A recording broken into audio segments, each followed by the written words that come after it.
नमस्कार दोस्तों, आपका हमारे YouTube चैनल स्वागत। आज जांग जनेंगे नया व्रत पूरा जरूर सुने। जय श्री कृष्ण। पद्मिनी एकादशी, कमला एकादशी, पुरुषोत्तम मास, अधिक मास में आने के कारण अत्यंत दुर्लभ और चमत्कारी मानी जाती है। मान्यता है कि इस एक एकादशी का व्रत करने से पूरे साल की 24 एकादशियों का पुण्य फल प्राप्त हो जाता है। 1, 2, 3। यह व्रत 27 मई 2026 बुधवार को रखा जाएगा। इसकी विस्तृत पूजा विधि, नियम और पौराणिक व्रत कथा नीचे दी गई है। 1 व्रत के मुख्य नियम, दशमी से द्वादशी तक। 4 एकादशी व्रत के नियम 3 दिनों तक चलते हैं। 4 दशमी तिथि 26 मई उदास स्माइली। इस दिन सूर्यास्त के बाद भोजन न करें। भोजन सात्विक हो, प्याज, लहसुन, मसूर की दाल, बैंगन और चावल का पूरी तरह त्याग करें। एकादशी तिथि 27 मई उदास स्माइली। इस दिन सुबह जल्दी उठकर पानी में काले तिल मिलाकर स्नान करना शुभ होता है। दिन भर मन शांत रखें, किसी की बुराई या झूठ न बोलें। द्वादशी तिथि 28 मई उदास स्माइली। सुबह 5:25 से 7:56 बजे के बीच पारण व्रत खोलना करें। पारण से पहले ब्राह्मणों या किसी जरूरतमंद को भोजन और दान दें। 1, 2, 5, 6, 7, 8, 9। 2 पूजा विधि, स्टेप बाय स्टेप। 1 संकल्प लें, सुबह स्नान के बाद पीले, सफेद या हल्के केसरिया वस्त्र पहनें। हाथ में जल और अक्षत लेकर भगवान विष्णु के सामने व्रत का संकल्प लें। 2 पूजा सामग्री, भगवान विष्णु और माता लक्ष्मी की मूर्ति या चित्र के सामने घी का दीपक जलाएं। उन्हें पीले फूल, चंदन, अक्षत और पंचामृत अर्पित करें। 3 विशेष भोग, पुरुषोत्तम मास की इस एकादशी पर भगवान श्रीहरि विष्णु को आंवला और तुलसी दल अवश्य अर्पित करें, इसके बिना पूजा अधूरी मानी जाती है। 4 मंत्र और पाठ, पूजा के दौरान ओम नमो भगवते वासुदेवाय मंत्र का जाप करें। विष्णु सहस्रनाम या भगवद गीता का पाठ करना इस दिन बहुत फलदायी होता है। 5 रात्रि जागरण, एकादशी की रात को सोना नहीं चाहिए। रात में दीपक जलाकर भजन कीर्तन या हरि नाम का जप, जागरण करें। जय श्री कृष्ण।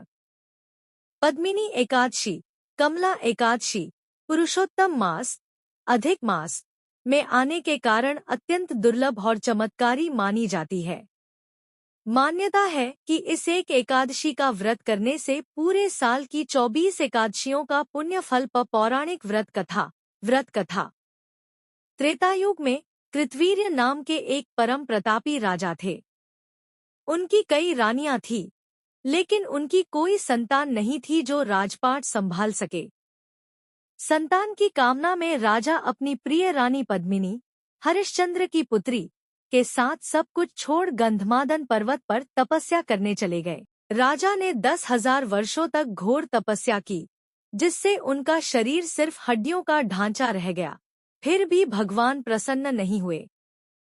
दुखी होकर रानी पद्मिनी ने माता अनसुया से इसका उपाय पूछा। माता अनसुया ने रानी से कहा, देवी, 32 महीनों के बाद आने वाले अधिक मास के शुक्ल पक्ष की एकादशी अत्यंत चमत्कारी है, जिसे पद्मिनी एकादशी कहते हैं। यदि तुम इस व्रत को विधिपूर्वक करोगी, तो तुम्हारी मनोकामना अवश्य पूरी होगी। रानी पद्मिनी ने माता अनसुया के बताए विधान के अनुसार पूरी श्रद्धा से व्रत रखा और रात्रि जागरण किया। रानी के इस कठिन व्रत से प्रसन्न होकर भगवान विष्णु प्रकट हुए और वरदान मांगने को कहा। रानी ने बुद्धिमानी दिखाते हुए कहा, प्रभु, यदि आप मुझ पर प्रसन्न हैं, तो मेरे बदले मेरे पति को वरदान दीजिए।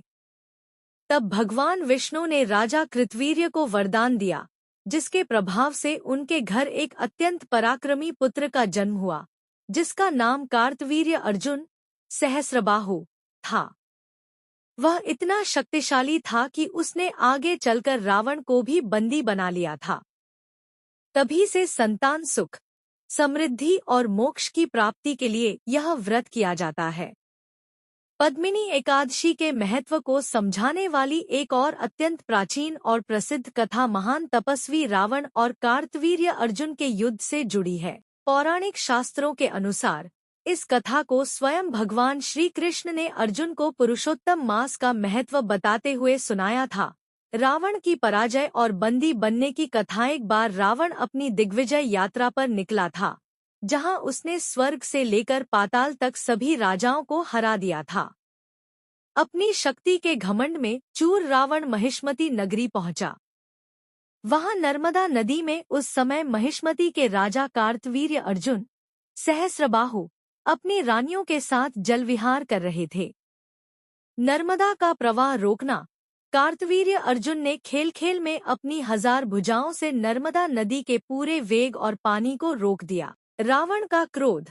पानी रुकने के कारण नदी का बहाव उल्टा बहने लगा, जिससे कुछ ही दूरी पर बैठे रावण का पूजा स्थल और शिवलिंग पानी में बह गए। इस बात से क्रोधित होकर रावण ने कार्तवीर्य अर्जुन को युद्ध के लिए ललकारा। रावण का बंदी बनना। दोनों के बीच भयंकर युद्ध हुआ। कार्तवीर्य अर्जुन ने अपनी 1000 भुजाओं के बल से रावण को आसानी से हरा दिया और उसे ठीक वैसे ही बंदी बना लिया जैसे कोई पशु को पिंजरे में बंद करता है। इस कथा का पद्मिनी एकादशी से संबंध। जब नारद जी ने महर्षि पुलस्त्य से पूछा कि जिस रावण ने इंद्र और देवताओं को जीत लिया था, उसे कार्तवीर्य अर्जुन ने इतनी आसानी से कैसे हरा दिया, तब महर्षि पुलस्त्य ने बताया, कार्तवीर्य अर्जुन के केवल शारीरिक बल का चमत्कार नहीं है। पूर्वजन्म में इनकी माता रानी पद्मिनी ने संतान प्राप्ति के लिए पुरुषोत्तम मास में अत्यंत कठिन पद्मिनी एकादशी का व्रत किया था।